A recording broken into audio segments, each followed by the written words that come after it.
नमस्कार, सतीश झा शो में आपका स्वागत है। आज एक महत्वपूर्ण दिन है। 5 राज्यों के चुनाव ने हम सबकी समझ पे बड़े सवाल खड़े कर दिए। अब तक सोच रहे थे कि इस चुनाव में शायद बदलाव आएगा, लेकिन बदलाव सिर्फ एक जगह आया, 4 जगह यथास्थिति बनी रही। कुछ कम बेसी, लेकिन 4 राज्यों में बीजेपी सरकार बना रही है। पंजाब में बहुत बड़ा परिवर्तन आया है, जो शायद भविष्य की जो राजनीति है, उसकी दिशा तय करने में अपनी एक महत्वपूर्ण भूमिका निभाएगी। अरविंद केजरीवाल जैसे उन्होंने दिल्ली में बहुत बड़ी जीत पहली बार हासिल की थी, ऐसे ही पंजाब में उनके जो विधायक हैं 92 117 में से अपने आप में एक बहुत बड़ी उपलब्धि है। किसी भी तरह से देखें, मैंने देखा नहीं है रिकॉर्ड पुराना, मेरा ख्याल है शायद आज तक पंजाब में किसी पार्टी ने इतने प्रतिशत विधायक कभी नहीं जीते थे। तो ऐसा कैसे हुआ? मैं मानता हूं कि जो जो बेसिक गणित है, सवाल वहां खड़े होते हैं। हमारे जितने जान पहचान के विश्लेषक हैं, दर्शक हैं, देखने वाले हैं, सुनने वाले हैं और मित्र हैं, वो सब महीन चीज़ों पर बहुत ज़्यादा ध्यान दे रहे हैं। लेकिन जब मोटी बात ही समझ में नहीं आती, तो महीन चीज़ें जो है वो हमारा ज्ञान समझाती हैं, हमारी बुद्धिमत्ता दिखाती हैं, लेकिन उनसे तस्वीर नहीं बनती। मैंने जब कहा पहले भी कि जो मैं देख रहा हूँ उत्तर प्रदेश में कम से कम, वहाँ पर ये समझ बात आती नहीं कैसे विपक्ष आएगा। उनका आक्रोश दिखता है। अगर उनका आक्रोश कई दलों में बढ़ जाएगा और जो पक्ष है वो मजबूत है और बाकी लोग विपक्ष में अपनी वोट बांट रहे हैं, तो संभावना बनती नहीं है विपक्ष की किसी भी तरह से जीत होने की। तो 35 से 40% जो सीटें, जो वोटर्स हैं, वो बीजेपी के अपने भक्त हैं, उनके साथ चलेंगे। आज की तारीख में स्थिति ऐसी बनी हुई है। नरेंद्र मोदी की से प्रतिभा है, वाक्पटुता कहिए, भाषण देने की कला देखिए और जो संगठन को चलाने की जो उनकी कुशलता है वो देखिए और एक रणनीति देखिए, तो उसके सामने कोई भी विपक्षी खड़ा नहीं हो पा रहा है राष्ट्रीय स्तर पर। ममता बनर्जी ने, स्टालिन ने, कुछ लोगों ने बहुत अच्छे उदाहरण दिए हैं कि वो लोग ज़मीन पर लड़ सकते हैं क्योंकि ज़मीन से जुड़े हुए हैं। उन्होंने दिन रात राजनीति की है पिछले 25-30 बरस से, और वो लोग हमेशा ऐसे जुड़े हुए हैं, उनकी बात वोटर समझते हैं। लेकिन जो बाकी जो तमाम लोग हैं जो बीच में आते हैं, जैसे मायावती एकाएक नींद से जाग गई, अखिलेश को भी एकदम से लगा 2-3 महीने पहले कि लड़ना चाहिए। तो राजनीति पार्ट टाइम बिजनेस नहीं है, ये धंधा नहीं है उस तरह का। ये धंधा बहुत बड़ा है अगर आप देखें तो, लेकिन उसके लिए लोगों से जुड़ना पड़ता है। लोग चुनते हैं आपको। अगर लोग आपके साथ नहीं हैं, आपकी बात नहीं समझते हैं, तो आप क्या कर पाओगे? जब मैं घूमने के लिए गया तो सबने मुझसे, जो कई राज्यों में और गाँव में गया, मैं छोटे-छोटे शहरों में गया, लोग यही कहते थे साहब कि अगर आप छोटी-सी बात देख लीजिए, अगर सभी विपक्षी पार्टियाँ हर सीट पे लड़ेंगी, तो उनकी सीटें तो बढ़ जाएँगी, उनके वोट तो बढ़ जाएँगे। अगर वोट बटेंगे, तो कैसे हराएँगे जो पार्टी शासन में है। और जो पार्टी शासन में है, उसने कोई कसर छोड़ी नहीं। वो शुरू से 5 साल तक लगातार रोज़ाना कैंपेनिंग करते जा रहे हैं। विज्ञापन देखिए उनके, उनकी शक्ल हमेशा देखिए और कुछ न कुछ शगुफ़ा छेड़ते रहते हैं कि उनको आप देख लेते हैं। उनका उनका नाम हमेशा आपके दिमाग में रहता है। रोज़ उनका नाम 10 बार सुनते हैं, सोचते हैं उसके बारे में। और विपक्ष के लोग जो है वो आपको नज़र ही नहीं आते। उनमें आपकी आस्था नहीं होती। तो अभी जो स्थिति ऐसी है कि पंजाब में एक बहुत बड़ा परिवर्तन आया है और इससे कुछ मुझे लगता है कि जैसे दिल्ली में आपने एक जिस तरह की उन्होंने जीत ली थी, वो अपने आप में ऐतिहासिक थी, ऐसे पंजाब में भी ऐतिहासिक जीत हुई है। उत्तर प्रदेश में पिछले कई दशकों से 5 साल तक चलने वाले मुख्यमंत्री जो हैं, वो 3 ही रहे, मायावती, अखिलेश, मुलायम सिंह और अब हमारे आदित्यनाथ जी। इसके पहले सब लोग जो थे करीब 20 बरस तक सरकारें हर साल बदला करती थी या हर दूसरे साल बदला करती थी। तो ये स्थायित्व आया है, लेकिन पहली बार ऐसा हुआ है कि कोई दोबारा 5 साल पूरे करने के बाद फिर जीत के आया है। करीब 50 साल में ऐसा पहली बार हुआ। तो ये बहुत बड़ी बात अपने आप में है। वो भी उनकी मार्जिन जो जीत की है, वो भी अच्छी खासी है। तो इसमें कांग्रेस ने क्या सीखा? कांग्रेस जो है, अब प्रियंका गांधी की जो उनकी शायद उनकी पार्टी के 7-8 जो सीटें थी, वो अब 2 हो गई हैं। तो उनकी जो क्षमता है लोगों से जुड़ने की, वो लगता है कहीं अपने आप में वो खो गई है, लुप्त हो गई है। उनकी जो कुशलता है, वो पहले दिखी नहीं थी, लेकिन उनकी पार्टी की कुशलता की बात कर रहा हूँ, कहीं लुप्त हो गई है। जहाँ उनको उम्मीद थी, वहाँ उनके अपने सारे जो जो मुख्य उनके जो प्रत्याशी थे, वो सभी हार गए। रावत भी हार गए, अमरिंदर सिंह छोड़ के गए, उनको भी हारना पड़ा क्योंकि उन्होंने सरकार चलाई थी। चन्नी ने जो कि सारा खेल बिगाड़ा, वो खुद भी हार गया। और जो आपके नवजोत सिद्धू ने बिगाड़ा खेल, वो भी हार गया। सब लोगों ने मिल करके कांग्रेस की जो है एक मान लीजिए अर्थी निकालने की बात एक तरह से कर रखी है। फिर भी उनके पास डबल डिजिट में आ गए हैं पंजाब में, बहुत बड़ी बात है। वरना जहाँ भी थे कांग्रेस ने हर जगह अपनी जगह खोई है। उन्होंने खोई जगह अपनी गोवा में भी खोया, मणिपुर में खोया, हर जगह समझिए यहाँ कांग्रेस सरकार हुआ करती थी। तो कांग्रेस की बात समझ इसलिए आती है कि एक बार मुझे उनके बड़े नेता, पार्टी के नेता ने कहा कि हमारे नेता ने तय कर लिया है कि वो अगले 10-15 साल तक सरकार में नहीं आएंगे। आपको शायद याद भी हो कि नरेंद्र मोदी ने एक बार लोकसभा या राज्यसभा में कहा था कि हमारे विपक्षियों ने तय किया है कि 100 साल तक सत्ता में आना नहीं चाहते, तो हमने मन बना लिया अपना 100 साल तक हम सत्ता में रहेंगे। तो बात कुछ ऐसी ही है कि राहुल गांधी ने अभी तक ऐसा कोई परिचय नहीं दिया है कि उनको सत्ता की कोई समझ है, उनमें आलोचना की समझ है। वो जिस तरह से आलोचना करते हैं, चीज़ समझते हैं, वो अच्छी बात है। वो विपक्ष काम कर सकते हैं, लेकिन सत्ता में रहने की उनकी लालसा लगता है, क्योंकि कुछ जो चीज़ें चाहिए, एक नेतृत्व, साफ नेतृत्व हो, मजबूत नेतृत्व हो, उसके साथ एक संगठन हो और फिर रणनीति हो। तीनों चीज़ें कांग्रेस में दिखती नहीं हैं, और बीजेपी में उसके साथ करिश्मा भी है।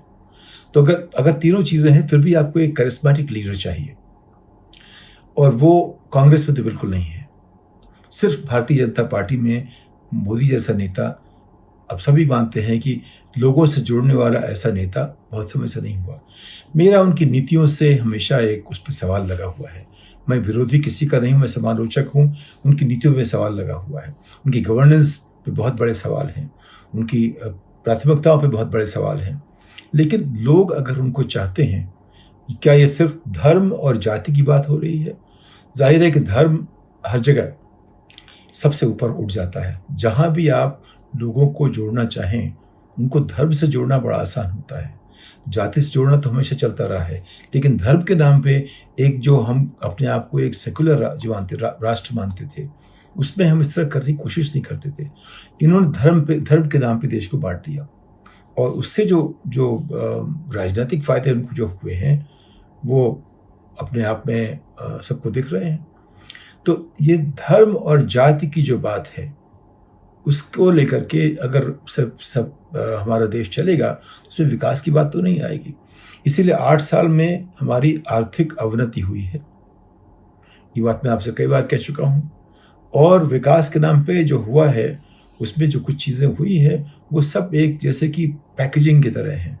वो किताब वही है, उसका कवर पेज बदल दिया गया है, ऐसा कुछ हो रहा है।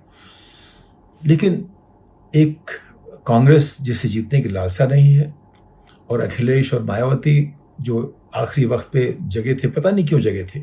ऐसा लगता है कि कुंभकर्ण की नींद में सो रहे थे वो, और एकाएक उनको लगा कि अब चुनाव लड़ना चाहिए। तो मायावती का हाल वैसा ही हुआ है, 1-2 सीटें उनको मिली होंगी। और आप देखें तो जयंत चौधरी जो अजीत सिंह के बेटे हैं, जो चरण सिंह के पोते हैं, उनकी पार्टी ने शायद पहले से ज़्यादा अच्छा किया है, 7-8 सीटें लेकर के। वो सहारे में इसके अखिलेश के साथ जुड़ के उनका कुछ फ़ायदा हो गया है। लेकिन अखिलेश को अगर राजनीति करनी है, तो उन्हें पूरा समय लगाना पड़ेगा, फुल टाइम पॉलिटिशियन बनना पड़ेगा। ये पार्ट टाइम पॉलिटिक्स उनसे नहीं चलेगी।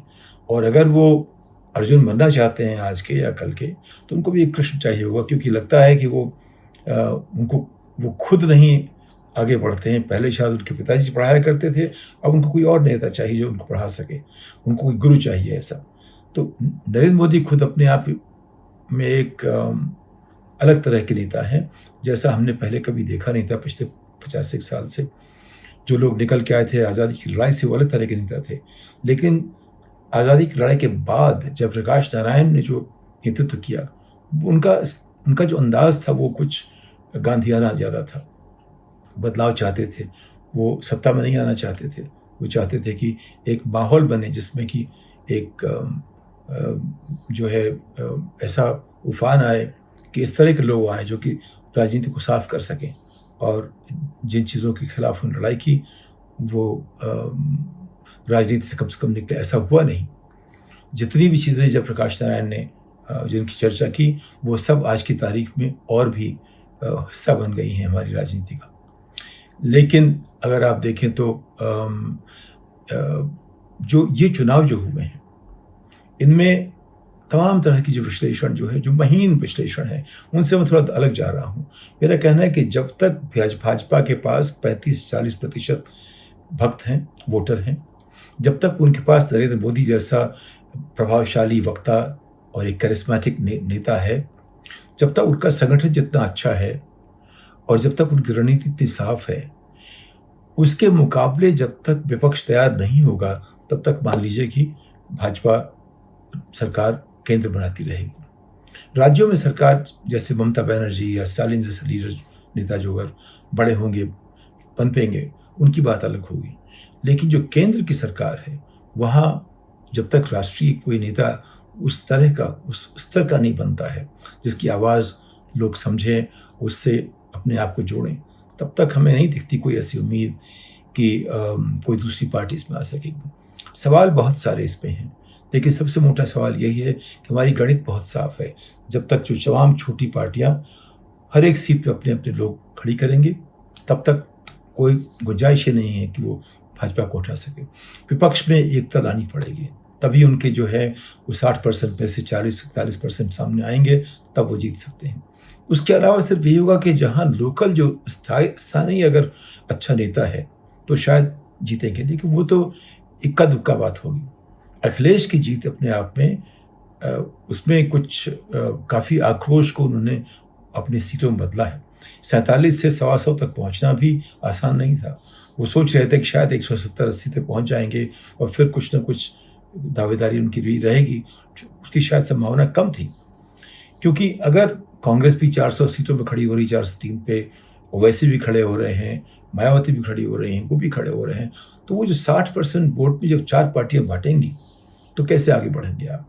तो दोनों का देखिए, एक बात और भी है कि भाजपा का वोट प्रतिशत थोड़ा बढ़ गया है, कोई आसान बात नहीं है। और जो फ़र्क दोनों में है, इनमें जो समाजवादी पार्टी में और भाजपा में, वो करीब 9% के आसपास का जो फ़र्क है, बहुत बड़ा फ़र्क है। तो सब वोटों की गिनती करें तो सब तरह से देखें तो बहुत बड़ा फ़र्क है। इसीलिए उनको 125 सीटें मिली हैं, और उसको आगे बढ़ाने के लिए उनको जोड़ना पड़ेगा और पार्टियों को। अगर कांग्रेस के साथ जुड़ जाते तो शायद कुछ और, कांग्रेस को भी फ़ायदा होता, उनको भी फ़ायदा होता, और कांग्रेस नहीं तो जो किसी न किसी पार्टी से जुड़ना पड़ेगा। और ये ज़रूर लोग कहते हैं कि ओवैसी ने 1 सीट जीत ली बिहार में, उनको इस तरह करना चाहिए था कि जहाँ हमें ज़्यादा उम्मीद है जीतने की, सिर्फ वहाँ अपने रिसोर्सेस लगाएं। सिर्फ अपनी पहचान बनाने के लिए जो वोट बांटने का काम हो रहा है, उससे जो है आप सरकार बदल नहीं पाओगे। ये हो सकता है आपकी मंशा नहीं थी सरकार बदलने की, तो बात अलग है। तो जो अभी जो अंदाज करेंगे, जो आप आज की जो स्थिति है 11 मार्च 2022 में राजनीति की, उसमें यही है कि नेतृत्व, करिश्मा, संगठन और रणनीति, चारों पर भाजपा का कोई मुकाबला नहीं कर सकता। और बात उसको हम धर्म और जाति के नाम पे ले लें या किसी भी तरह से ले लें, बात जो है बात पहुंचाने की है। अगर हमारे नेता जैसे अरविंद केजरीवाल ने पंजाब में किया है, उससे धर्म और जाति की राजनीति नहीं की है। तो ये नहीं, ज़रूरी नहीं कि सब धर्म जाति पे ही लोग उठते हैं। और जो उसका जो जो प्रतिशत आया है जो सीटों का, वो भाजपा से कहीं बहुत आगे है। तो ये कहना कि सारी बात धर्म राजनीति की नहीं, ऐसा नहीं है। सवाल है ऐसा नेता जो अपना संदेश लोगों को ठीक से दे सके। जब तक वो नहीं होगा विपक्ष में, तब तक हमारी जो गवर्नेंस है, हमारा जो विकास के जो ये रास्ता खुला हुआ था, जो पिछले 8 साल से काफ़ी नीचे जा रहा है, वैसे ही लगता है ढुलकता रहेगा। इस बात के साथ आपसे विदा लेता हूँ। नमस्कार।